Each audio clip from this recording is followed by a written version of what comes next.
asalaamaaleykum mbokk yi ziar naa leen Ndeye Khady Ndiaye mooy góor dëggantaan ni Ndeye Khady Ndiaye lay mel bu ko neexoon mu jaay ngoram bu yàgg nii du ko fekk fii mu toog ëmb 8 mois sonn boy bëgg a dee ñu toogloo ko fee ci suba ba léegi nii sans avocat man li ma ci gën a jaaxal mooy li ma ci gën a métti niñ ko toogloo fii nii amul benn avocat boo xam ne dafa taxaw fii nii di ko laal mu nekk loo xam ne Ndeye Khady Ndiaye bii nii bu nekkul woon jàmbaar dëggantaan ba nii jaay na ngoram bu yàgg te gis na ay propos yu nekk gis na ko ay propos xaalis bu bëri boo yaakaar rek proposé nañ ko taxul mu jaay ngoram quoi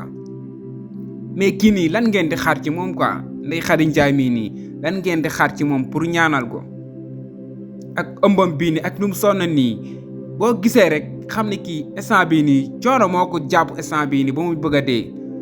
taxul benn yoon mu jaay ngoram wala benn yoon mu wone ne dafa yaafuus question boo xam ne posé nañ ko da koy répondre nu mu waree yenn say dégg naa dañ koy posé question boo xam ne question kii la quoi piège boo xam ne posé nañ ko woon bu yàgg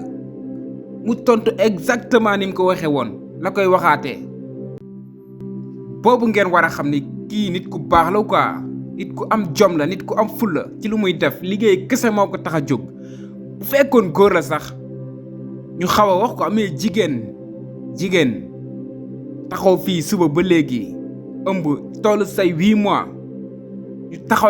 ñu toogloo la fii suba ba léegi di la laaj ay question ngay répondre nu mu waree